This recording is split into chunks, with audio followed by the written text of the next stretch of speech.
Good morning, everyone, and welcome back to my channel. I hope you're all doing very, very well. I enjoy being an older woman. It's a gift. It's a gift that we've earned. I have no desire to look young, but I do want to look healthy, energetic, and relevant. I'm 67. It's just a number. And instead of trying to look younger, I'm doing everything I can to look current. Not like my 36-year-old daughter, that's for her. But I definitely want to look modern, active, and vital. So here's what I do to keep my skin and my hair and my body and my styling as healthy and as energetic and as relevant as possible. I'll be giving you my personal take. Now, I'm not the authority. I'm not a dermatologist. I'm not a professional stylist. I'm just me. Just me doing my best. And the best advice I could give you is you do you. But I am happy to listen to what other people do. And maybe I take a little bit here and a little bit there, and I've put it together over the years to make my very own routine for staying healthy, energetic, and relevant. I'll be beginning with skincare and hair care, and then I'll move into styling tips. I've put timestamps down below so you can choose to listen to what you're interested in and skip the rest. As always, I'm interested in sharing. So any thoughts that you have, agree or disagree, offer new insights. This is a community that loves learning. So any and all tips that you have to share would be more than welcome. With that, let's get started.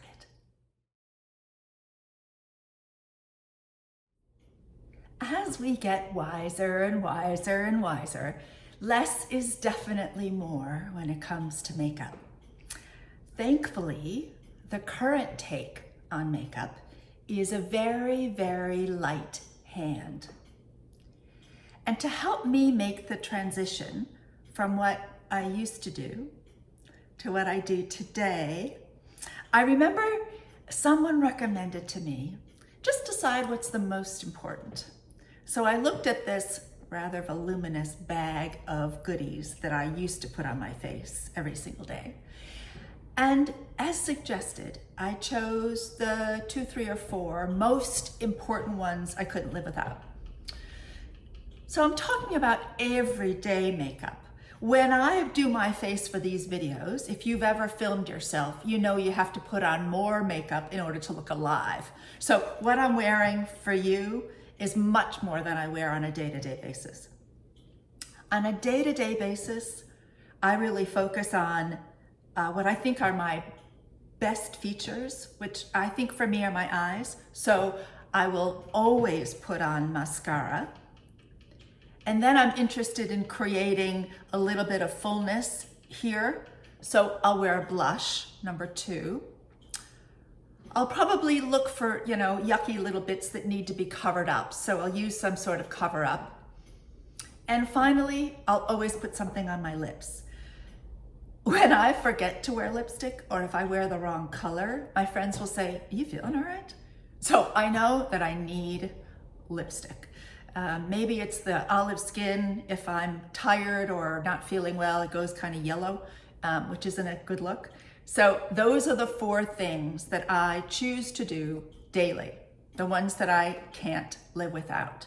It did, however, take a bit of time for me to get used to the new me with less makeup. I was more accustomed to having more on my eyes. I was accustomed to having a little bit more color that a foundation used to give me, but I don't trouble myself with that anymore. Do you use sunscreen? I hope so. The very last layer I put on my face before applying my makeup is always sunscreen. And what that means for me over the time I've learned is that it's harder to get my makeup off. In order to get my makeup off with my daily sunscreen routine, I've had to change the way I wash my face. I used to just, wash with any gentle skin cleanser. Now I do the double cleanse. Are you familiar with that? First, I use a cleanser that's called Take the Day Off. It's an oil-based cleanser. It's necessary for me to get all of the residue from the sunscreen off my face. I understand we don't want to go to sleep with the residue of sunscreen on our face. And secondly, I will then wash with a gentle water-based cleanser. My test for what works for me is that it has to be really good at taking off my mascara, and it has to be really good at doing it in one go. So after I've done my oil-based cleanser and my water-based cleanser, I will use a little bit of a wet cotton pad just to make sure that it's done a good job. And over the years I've learned it does a great job. Together, they leave my skin clean but soft. And never do I feel that drying and pulling effect. That's tip number 1. Next, let's talk about skincare and hair care. I don't know about you, but at 67, I've realized that my neck and my hands tell the whole story. Given this, I always apply my skincare routine, which I have for the morning and in the evening, to my neck and my hands as well, always. Personally, in the morning, and I'll be linking everything I use in the description box below, I use vitamin C and peptides, a moisturizer, and sunscreen. And I always make sure to put some on my neck and on the backs of my hands. In the evening, I use estrogen cream, Tretinoin, Matrixyl Sin 6, and an evening moisturizer. My morning moisturizer is different than my evening moisturizer. I regularly use a red light mask, including my neck, a laser device around my eyes, and a microcurrent device on my face and around my eyes.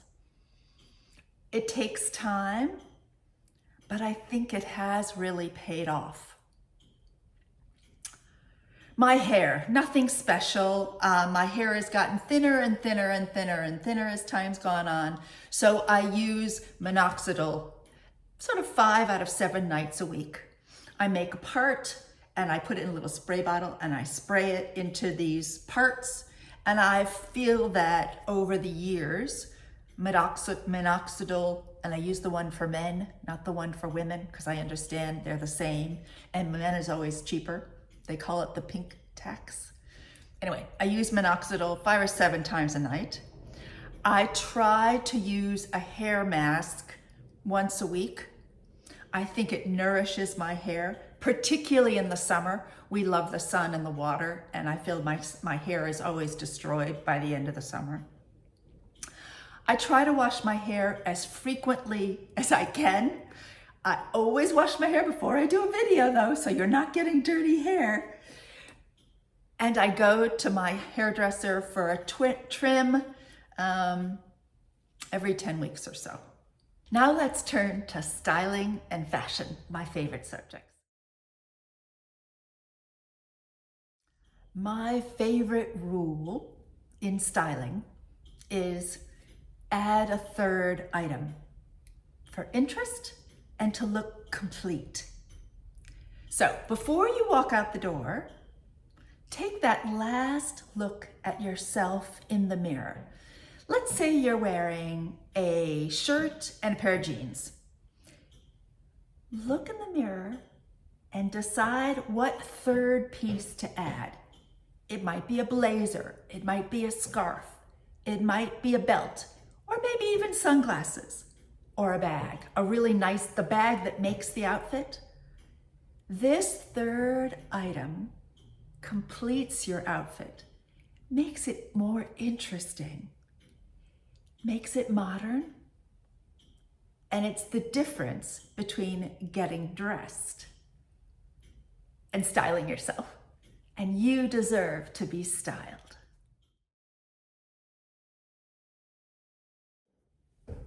In my opinion, it's never about how much you paid for a piece, or what logo it has on it, what label everyone can see.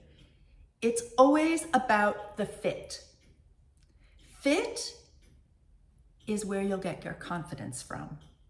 Fit is the way the piece of apparel moves when your body moves. Fit ensures that you don't have to tug here and fix this part and fix that. Have you ever worn something that didn't fit you properly? I have. And I've spent the whole evening worried about the fact that I know it doesn't fit well. It always undermines my confidence. And yet, very few of us are able to buy something off the rack, put it on, wear it home, and have it fit perfectly. So what that really means is a knowledgeable tailor is as important to me as a very good dentist, and just as hard to find. Rare and valuable is what I would call a tailor. Ask around. No doubt, if you don't have one yet, you'll find that the best dressed person that you know has a tailor to recommend. Fit. It's the number one most important criteria to look your very best at any age. Are you wearing the very same colors you wore in your 30s? Now maybe you're lucky and maybe your skin tone and your hair color hasn't changed. But if they have, do a little test that I recommend to friends. It's the best way to make sure that you're wearing the best colors that suit you. Choose a garment of your favorite color, the color you like to wear the most, the dominant color in your wardrobe. And in natural light, with no makeup on, hold it up against your face. Do you look healthy and vibrant? Time passes so quickly. It may be time to consider that maybe the colors you've worn in the past are no longer the best colors for you to be wearing now. I know you wouldn't want to be the last one to notice that maybe your colors need to be changed.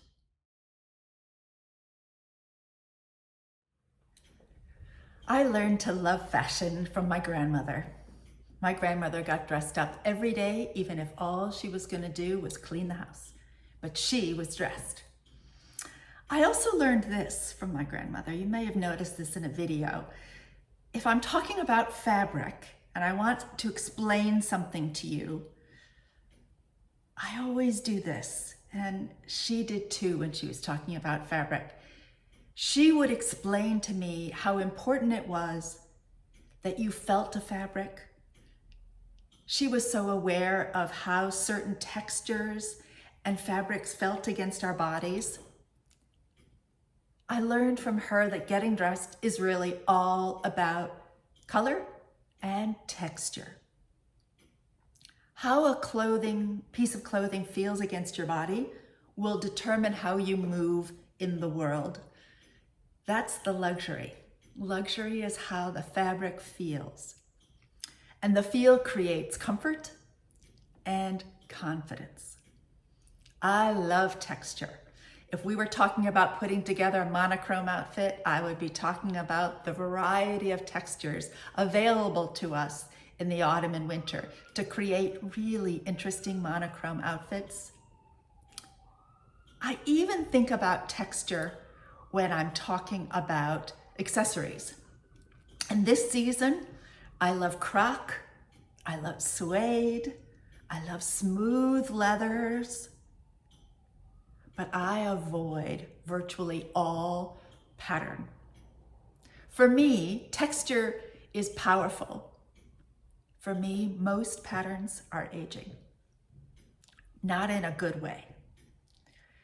Specific patterns that I personally avoid are paisley and florals on a dark background. Generally speaking, the only patterns I employ in my wardrobe are those that are two colors, one of which is white. I love the element of white because I think it sparkles our faces. So white is bright and flattering. And if you prefer cream, because that works for your skin tone, that works as well. So you've heard me say this before. I love a stripe, sometimes bold, sometimes thin. And I like a little bit of polka dot, not a lot, but a little bit. But I do love polka dot tights. If I'm wearing an all one-tone monochrome outfit, and then I put on a sheer tight that has a tiny polka dot on it, I think that's a wonderful bit of texture added to my outfit. I love texture. And a few patterns, but mostly I love texture. Selecting solid colors are the easiest, most flattering way to create the bottom half of your outfit. Consider that whenever you wear a pattern, that's where everyone's eyes go. So if you're like me, I'm not interested to have people look at my bottom half. I'm much more interested in having people look at my top half. So I'm not going to put a pattern on the bottom. I might put a pattern on the top. And I think I can say safely that the vast majority of us prefer not to emphasize the bottom half of our body. If you agree, only put solid colors on your bottom half. It's a simple rule, but a powerful one, I think.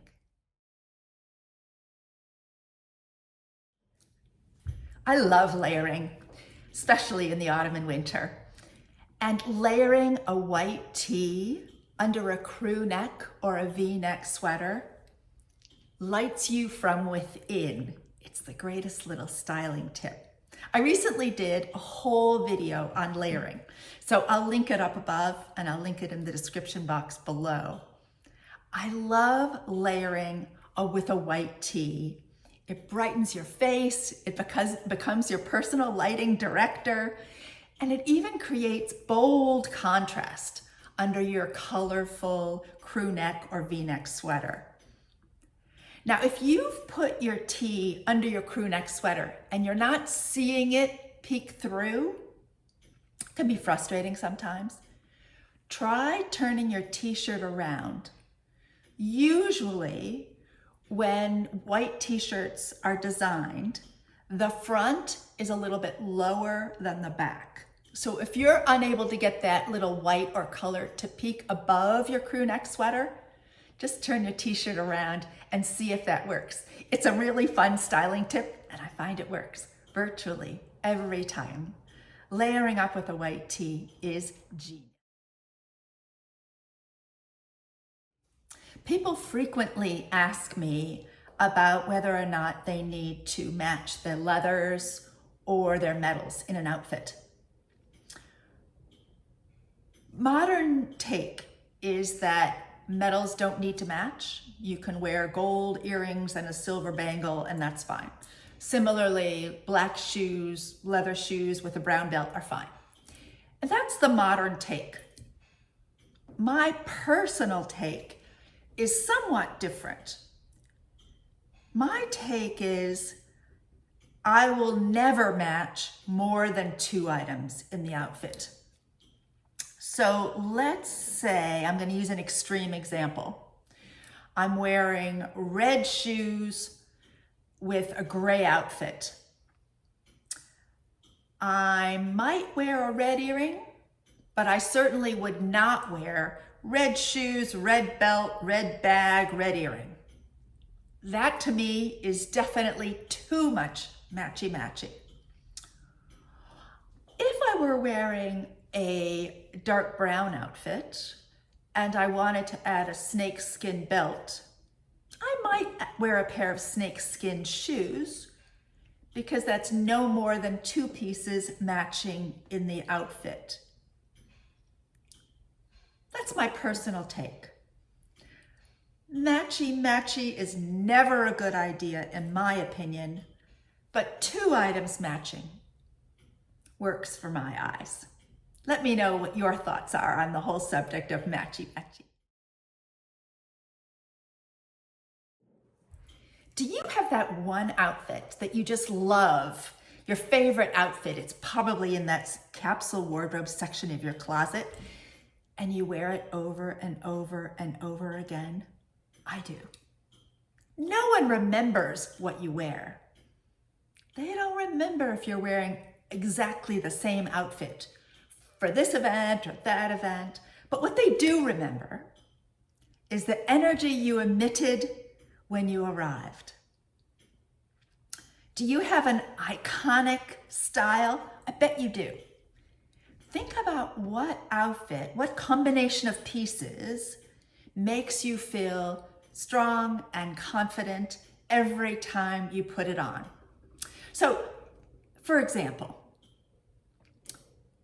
when you see Diane Keaton, she's wearing a version of her iconic outfit day after day after day after day.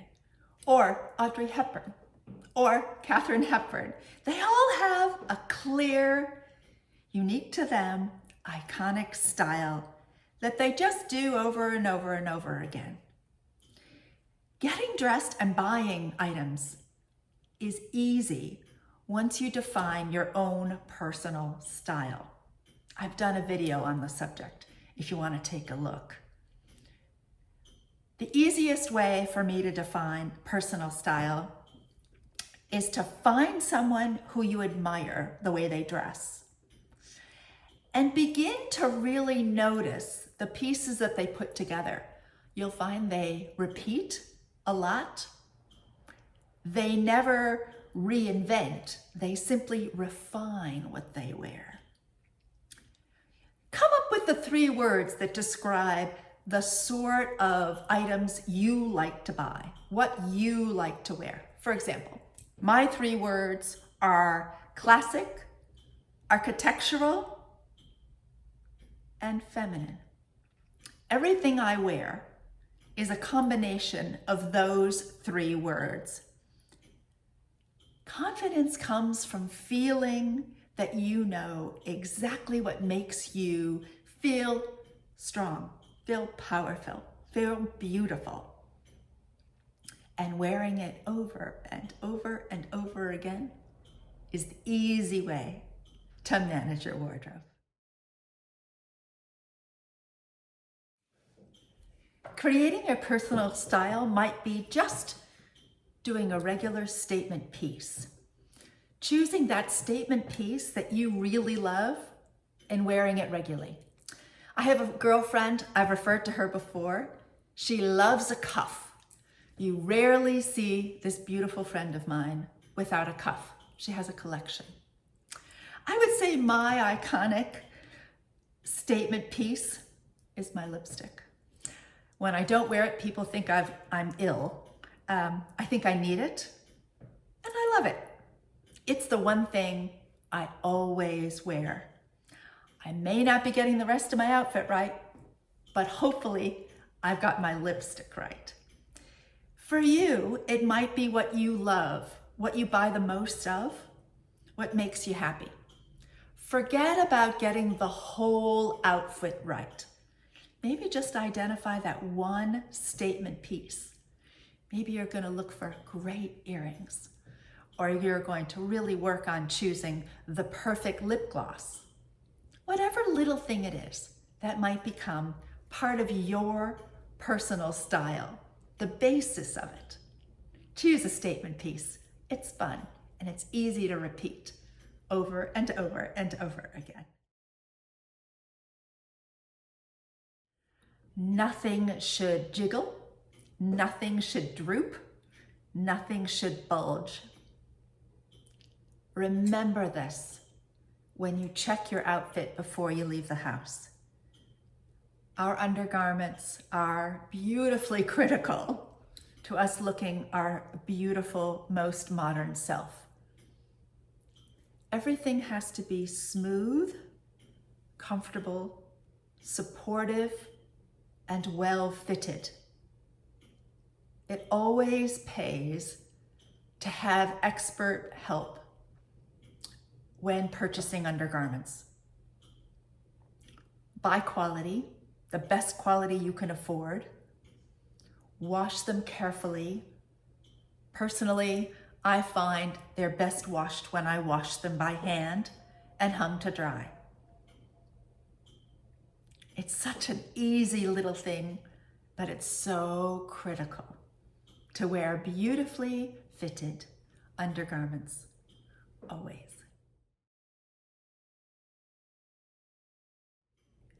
You can use makeup to mimic radiance, but to be truly radiant, you need to focus on the daily requirements of healthy food, daily moderate exercise, lifelong learning, loads of laughter, and always kindness.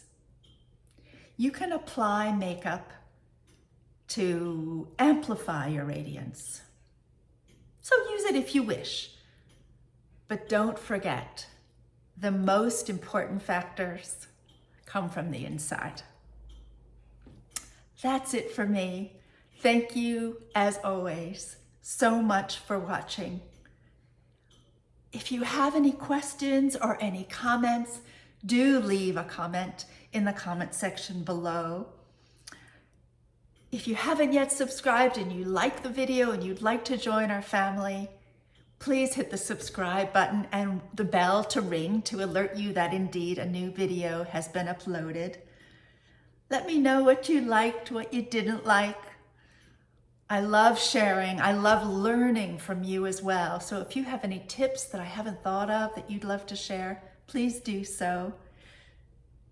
Get up, get dressed, be happy. I can't wait to see you next time.